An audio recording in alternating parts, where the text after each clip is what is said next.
Hello everyone, welcome to new era. तो देखो क्या था कि मैंने जनरल फॉर्म आपको बता दिया था, ठीक है। जनरल फॉर्म बताने के बाद अब मैं आप लोगों को क्या करूँगा कि अब क्वेश्चन पे हम लोग आएंगे, ठीक है। अब हम क्वेश्चन पे आ गए हैं, तो अब क्वेश्चन पे जब आ गए हैं तो अब हमको यहाँ पे क्या करना है। मैं यहाँ पे एक सिंपल सा क्वेश्चन मैंने लिया हुआ है, इसको क्या करो कि तुम लोग थोड़ा सा पॉज करके अपने से ट्राई करो, है ना। दो मैंने बेसिकली दो क्वेश्चन है ये, एक ग्रेटर देन और इक्वल्स टू जीरो पे है, एक लेस देन और इक्वल्स टू जीरो पे वैल्यू पे बात किया है ना। दोनों पे आप दोनों का सॉल्यूशन लिखिए और फिर उसके बाद आप देखिए कि मैं क्या सॉल्यूशन लिखता हूँ, मैच कीजिए। अगर आपका आया है तो ठीक है, नहीं आया है तो कहाँ पे फॉल्ट थी उसको देखिए, ठीक है। तो इसको आपने पॉज करके किया होगा, है ना। पॉज करके आपने इसको किया होगा, मैं यही समझता हूँ, ठीक है।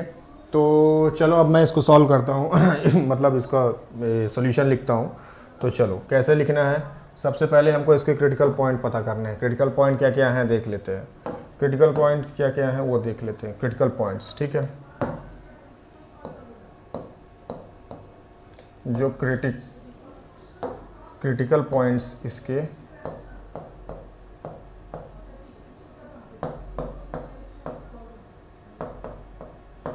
क्रिटिकल पॉइंट्स से बात करते हैं, तो इसके क्रिटिकल पॉइंट्स जो इसके होंगे, इसके जो क्रिटिकल पॉइंट्स होंगे वो कुछ आएंगे। 4 आएगा, एक क्रिटिकल पॉइंट होगा, एक क्रिटिकल पॉइंट होगा 5/2 होगा, एक क्रिटिकल पॉइंट 5/2 होगा, एक क्रिटिकल पॉइंट होगा आपके पास -5, ठीक है। एक क्रिटिकल पॉइंट होगा आपके पास -7/2, -7/2। एक क्रिटिकल पॉइंट होगा आपके पास 3, एक क्रिटिकल पॉइंट होगा आपके पास 3, ठीक है। चलो इसको नंबर लाइन पे लिखो, नंबर लाइन पे इसको रिप्रेजेंट करो, है ना। ये आपकी कुछ नंबर लाइन है, ठीक। चलो इस नंबर लाइन पे आप लिखिए 4। सबसे पहला पॉइंट, अच्छा सबसे इधर पॉइंट कौन सा आएगा, सबसे बड़ी वैल्यू उस पर कौन सी है। सबसे बड़ी वैल्यू तो हमको 4 ही लग रही है, 4 ही लग रही है। सबसे बड़ी वैल्यू तो 4 ही लग रही है। This is plus infinity and this is your minus infinity, ठीक है। अच्छा यहाँ पे सबसे बड़ी वैल्यू 4 है, फिर उससे छोटी क्या है, 3 लग रही है, 3 लग रही है ना। फिर उसके बाद 5/2, 5/2 मतलब 2.5 समथिंग, है ना। तो वो हो गया, ठीक है। फिर उसके बाद आपके पास आ जाएगा 2 3 6, है ना। तो 2 3 6, 3.5 -3.5, तो -3.5 आएगा, तो -5 से तो बड़ा ही होता है। तो ये आ जाएगा आप -7/2, ये -7/2 एंड दिस इज -5। कितनी वैल्यू थी, कितनी वैल्यू थी इस पे, 3 to 4, 3 to 4, ठीक। 3 to 5 वैल्यूज़ थी, तो 5 वैल्यूज़ यहाँ पे भी, ठीक है। चलो तो अब इसको यहाँ पे ये फिक्स होता है, मैंने बता चुका हूँ कि ये फिक्स होता है। यहाँ पे पॉजिटिव, अब लेके चलते चलो। अब positive negative, positive negative, positive negative, मतलब कि आपको अल्टरनेट पे लेके चलना है। यहाँ पे पॉजिटिव पॉइंट फिक्स होता है, तो जहाँ तक आपकी वैल्यूज़ गई हैं तो आप अल्टरनेट में लेके चलते चलिए, positive negative, positive negative, positive negative, ठीक है। और मैंने ये भी बता दिया है कि काहे यहाँ पे पॉजिटिव आता है, मैंने आपको अच्छे से बता दिया था जनरल फॉर्म में सॉल्व करते हुए, ठीक है। तो चलो अब इसका हम सॉल्यूशन लिख देते हैं, इसका हम सॉल्यूशन लिख देते हैं, फाइनल सॉल्यूशन, फाइनल सॉल्यूशन लिख देते हैं। मैं इसका जो फाइनल सॉल्यूशन है उसको मैं लिख देता हूँ, उसको मैं यहाँ पे लिख देता हूँ, ठीक है, ठीक। फाइनल सॉल्यूशन लिख देता हूँ। तो पहले का ग्रेटर देन और इक्वल्स टू 0 का, देखो मैं बेसिक लेवल से एडवांस लेवल तक के क्वेश्चन लूँगा, तो इसीलिए सबसे पहले मैंने बेसिक लेवल क्वेश्चन दिया, देन उसके बाद धीरे धीरे हमारा जो डिफ़िकल्टी लेवल है वो इंक्रीज करते जाएगा, ठीक है। तो ये ग्रेटर देन इक्वल्स टू 0 पे सबसे पहले लिखना है, तो सबसे पहले ग्रेटर देन और इक्वल्स टू 0 पे लिखना है, ठीक है। सबसे पहले ग्रेटर देन इक्वल्स टू 0, फिर देन दूसरी बार हमको लेस देन पे ले लेना।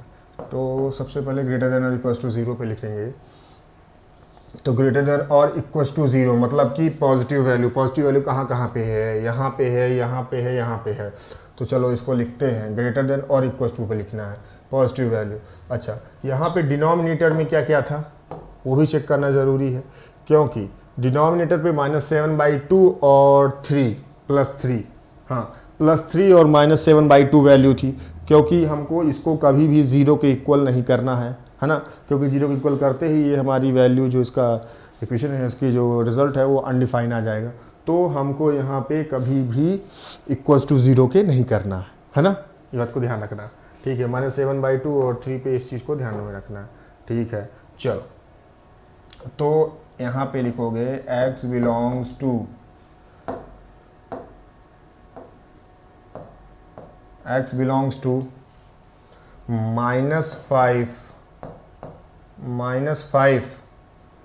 टू -7/2। यहाँ पे क्या आएगा, यहाँ पे आएगा नॉट इंक्लूडेड। ठीक है, ओपन इंटरवल। ठीक है, यूनियन फिर पॉजिटिव साइन यहाँ पे आ रहा 5/2, तो 5/2 तो इंक्लूडेड है, तो 5/2 3 इंक्लूडेड नहीं है, तो ऐसे आएगा। ठीक है, फिर यहाँ पे आ रहा है तो 4 पॉइंट जो है हमारा इंक्लूडेड है, और ये तो ऑलरेडी नोन है कि इन्फिनिटी है, चाहे निगेटिव हो चाहे पॉजिटिव, हमको वहाँ पे नॉट इंक्लूडेड मतलब कि ओपन इंटरवल का साइन यूज़ करना है। ठीक है, ये पहले का सॉल्यूशन हो गया। ठीक है, ये पहले का सॉल्यूशन हो गया। चलो दूसरे का सॉल्यूशन लिखते हैं, x बिलोंग्स टू है ना, यहाँ पे। अच्छा, निगेटिव वैल्यू कहाँ पे, लेस देन इक्वल टू 0 पे बोला है, तो निगेटिव वैल्यू कहाँ पे है, ये है निगेटिव, ये है निगेटिव, ये है निगेटिव। तो लिखते हैं -∞, जैसा कि आप लोग जानते हैं कि ओपन इंटरवल साइन यूज़ होगा। -5 मीन्स -5 मतलब यहाँ पे आपका क्लोज इंटरवल आएगा। ठीक है, क्योंकि न्यूमरेटर पे। ठीक है, यूनियन फिर निगेटिव वैल्यू -7/2 to 5/2, तो -7/2 पे वैल्यू हमारी ओपन इंटरवल के भी नॉट इंक्लूडेड है, ये डिनोमिनेटर पे है। ठीक है, ये -7/2 आ गया। ठीक है, ये फिर +5/2 तक वैल्यू होगी इसकी, ये यहाँ पे this is the rectangular bracket and -7/2 5/2 हो गया, निगेटिव पॉइंट 3 to 4 हो गया, तो 3 इंक्लूडेड नहीं है, 4 इंक्लूडेड है, क्योंकि 4 न्यूमरेटर में है और 3 डिनोमिनेटर में। ठीक है, तो चलो 3 को इंक्लूड नहीं करेंगे, 4 को इंक्लूड करेंगे, and this is your final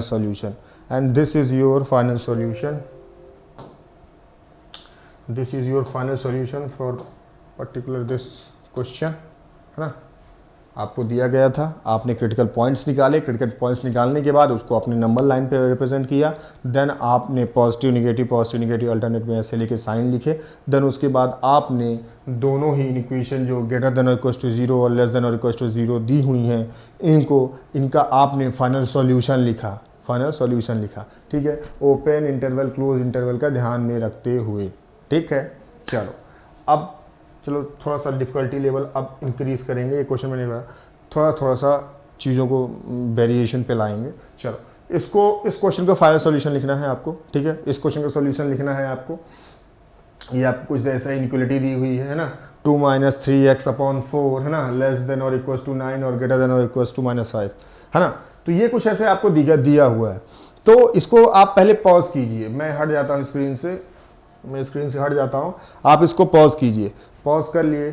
ठीक है, इसको सॉल्व करिए, सॉल्व करने के बाद फिर जो मैं सॉल्यूशन करा रहा हूँ, जो मैं अभी कराऊंगा उसको देखिए। जिनका आ गया है तो ठीक है, बहुत अच्छी बात है, जिनका नहीं आया तो और अच्छी बात है, और अच्छा सीखने को मिलेगा। आपको फिर से देखना है कहाँ पे आपकी फॉल्ट थी, उस पे क्वेश्चन पे कहाँ पे आप गलत डायरेक्शन पे चले गए थे। ठीक है, चलो इसको सॉल्व करते हैं। अच्छा, जब इस प्रकार का क्वेश्चन आया तो हमारा क्या मोटो होना चाहिए, सबसे पहले हमारा मोटो होना क्या चाहिए।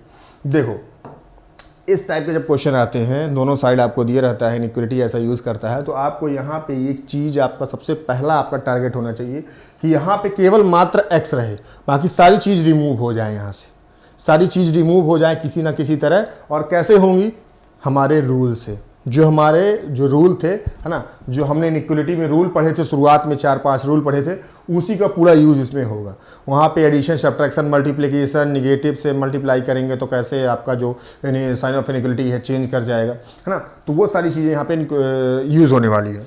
तो आपको यहाँ पे ध्यान से एक चीज़ को देखनी है कि इसको कैसे हम यहाँ पे x बस यहाँ पे रह जाए, ऐसा कुछ करना है, ऐसा कुछ करना है, और वही हमारा फाइनल सॉल्यूशन हो जाएगा, वही हमारा फाइनल सॉल्यूशन हो जाएगा। ठीक है, तो चलो, तो हम क्या करते हैं कि इसके फाइनल सॉल्यूशन तक पहुंचने से पहले हम लोग क्या करते हैं, इस पे चलो सबसे पहले 4 को हटाते हैं, 4 को हटाते हैं। ठीक है, 4 को हटाते हैं, तो 4 को क्या करते हैं, दोनों साइड में मल्टीप्लाई कर देता हूँ, 4 को दोनों साइड में मल्टीप्लाई कर देता हूँ ना, बोथ साइड, मतलब अगर यहाँ पे 4 को मल्टीप्लाई कर रहे हैं तो बोथ साइड भी होगा 4 का मल्टीप्लिकेशन। तो चलो इसको 4 को मल्टीप्लाई कर दे रहे हैं। ठीक है, चलो इस क्वेश्चन का पर्टिकुलर जो सॉल्यूशन मैं लिखने जा रहा हूँ वो होगा कि -5 इंटू 4, ठीक, लेस देन और equals to 2 - 3x upon 4 into 4, ठीक, लेस देन और इक्वल्स टू 9। ये हुआ। ठीक है, अब ये हुआ तो ये तो कट गया, ये तो 4 से 4 कट गया। ठीक है, यहाँ पे क्या आया, -20 है ना, लेस देन और equals to 2 - 3x less than और इक्वल्स टू 9, ये आ गया। अब यहाँ पे क्या करना है आपको, आपका टारगेट क्या है कि यहाँ पे केवल मात्र x का टर्म ही बस बचे। तो अब यहाँ पे 2 को हटाओ, तो 2 को हटाने से क्या करना पड़ेगा, याद है कि both side subtraction is allowed, है ना, बोथ साइड आप सब्ट्रैक्शन कर सकते हैं। ठीक है, तो हम क्या करेंगे, बोथ साइड यहाँ पे हमने क्या किया कि -2 को मैं यहाँ पे इंट्रोड्यूस कर रहा हूँ। ठीक है, तो दोनों साइड करना पड़ेगा। तो चलो यहाँ से हटाने के लिए, तो -20 - 2 लेस देन और इक्वल्स टू, है ना, -2 + 2 - 3x लेस देन और इक्वल्स टू 9। ठीक है, कुछ ऐसे दिया हुआ, ठीक, कुछ ऐसे दिया हुआ। तो अब यहाँ पे एक चीज़ को देखो कि ये -22 यहाँ पे आ जाएगा, -22 आ जाएगा, और यहाँ से आपका देखो ये -2 से +2 कैंसिल हो जाएगा, तो -3x लेस देन 9। अच्छा, 9 पे भी आपको -2 परफॉर्म करना ही है। अच्छा, यहाँ पे 9 को एक चीज़ ध्यान से रखना। अच्छा, 9 पे यहाँ पे मल्टीप्लाई हम नहीं किए हैं, है ना, 9 पे यहाँ पे मल्टीप्लाई हमने नहीं किया है, तो इस चीज़ को आप समझें यहाँ से थोड़ा सा। ठीक है, ये फॉल्ट हो सकती हैं, तो इनको आपको समझना है थोड़ा सा, यही सब माइनर फॉल्ट्स है जो आपको नहीं करनी है। ठीक है, तो यहाँ पे आपने सभी साइड किया था, तो यहाँ पे आप मल्टीप्लाई करेंगे, 9 था, हाँ 9 था क्वेश्चन में, तो 9 को तो सभी साइड करना ही पड़ेगा, ऑब्वियस बात। तो ये इंटू 4 है, इंटू 4 है, इंटू 4 है। ठीक है, तो 4 तो 9 4 जो 36 हो जाएगा, तो यहाँ पे 36, यहाँ पे 36 है ना, और जो -2 परफॉर्म करेंगे तो यहाँ पे आ जाएगा ये -2, 36 - 2 है ना, 36 - 2, ये आपका 36। तो जब -2 परफॉर्म करेंगे, जब -2 इसको हम दोनों साइड जो -2 से हम इसको इंट्रोड्यूस करेंगे तीनों साइड, तो तीनों जगह पे, तो हमको जो ये मिलेगा तो वो कुछ ऐसे मिलेगा, -22 लेस देन और equals to -3x less than और इक्वल्स टू 34। ठीक है, कुछ ऐसे आपको मिलेगा। देन इसके बाद आप क्या करेंगे, ठीक, देन इसके बाद आप यहाँ पे माइनस साइन है और 3 है, इसको हमको सबसे पहले माइनस को हटाना। सबसे पहले हम माइनस को हटाएंगे, देन उसके बाद हम 3 को हटाएंगे, या फिर 3 को हटा लो तो माइनस को हटा लो, पहले जो भी आपकी मर्जी। मैं पहले माइनस को हटाता हूँ। ठीक है, तो माइनस को आपको मालूम है, जैसे ही माइनस साइन से हम मल्टीप्लाई करेंगे तो हमारा जो साइन ऑफ इनइक्वलिटी है वो चेंज कर जाएगा, साइन ऑफ इनइक्वलिटी हमारा चेंज कर जाएगा, साइन ऑफ इनइक्वलिटी चेंज कर जाएगा। तो कैसे लिखोगे इसको, माइनस साइन से यहाँ पे हम इसको मल्टीप्लाई कर रहे हैं, तो इसको यहाँ पे माइनस साइन हटाने के लिए, तो चलो ठीक है, तो ये 22 हो जाएगा, माइनस माइनस प्लस हो जाएगा, है ना, और माइनस साइन इंट्रोड्यूस करेंगे और इसको माइनस माइनस प्लस करेंगे, तो यहाँ पे जब ये जो साइन है इनइक्वलिटी ये चेंज कर जाएगा, ठीक है। यहाँ पे जब माइनस से मल्टीप्लाई करेंगे तो ये हो जाएगा 3x, ठीक। अब जब इसको माइनस से मल्टीप्लाई करेंगे तो ये भी चेंज कर जाएगा, लेस देन 34 माइनस 34, ठीक है। अब हम क्या करते हैं, 3 को हटाते हैं, तो 3 को हटाने के लिए क्या करते हैं, सभी साइड हम 3 से डिवाइड कर देते हैं, सभी साइड 3 से डिवाइड कर दो, ठीक है। तो आ जाएगा आपका फाइनल सॉल्यूशन 22/3 लेस देन और equals to x less than और इक्वल्स टू -34/3, ठीक, ऐसा हो गया। अब इसको कुछ आप ऐसे भी लिख सकते हो, है ना, ये -34/3 लेस देन और इक्वल्स टू ग्रेटर देन मतलब लेस देन और इक्वल्स टू 22/3, ठीक है। तो this is your final solution for this question, हाँ, this is the final solution, है ना, x की वैल्यू -34/3 टू 22/3 होगी, है ना। इसको x को आप कुछ ऐसे भी लिख सकते हो, x को कुछ आप ऐसे भी लिख सकते हो, यहाँ से चाहो तो x बिलोंग्स टू -34/3 34/3 लिखा हुआ है, तो मतलब यहाँ पे closed interval equality sign introduce है, that's why I am taking here closed interval, है ना, -34/3 टू 22/3, ठीक है। तो इसको ऐसे भी लिखा जा सकता है, ऐसे भी लिखा जा सकता है। This is the final solution for this question, ठीक है। तो होपफुली आपके ये चीज़ समझ में आई होंगी, है ना। अब धीरे धीरे आप प्रैक्टिस क्वेश्चनों की स्टार्ट करेंगे, है ना। अब हम नेक्स्ट लेक्चर में और भी क्वेश्चन लेंगे, अभी क्वेश्चन का चलता ही जाएगा, है ना, क्वेश्चन से पंगा चलता ही जाएगा, जब तक एडवांस लेवल तक के क्वेश्चन ना करा लूँगा तब तक अब दूसरा टॉपिक नहीं कराया जाएगा। तो इसीलिए अब क्वेश्चन का थोड़ा सा चलेगा, तो आप क्वेश्चन को धीरे धीरे से करना स्टार्ट कर दीजिए, नोट्स प्रॉपर बनाइए, ठीक है ना, प्रॉपर अच्छे तरीके से आप लेक्चर्स की बोली हुई चीज़ों को फॉलो कीजिए, है ना, ठीक है। तो चलो, थैंक यू।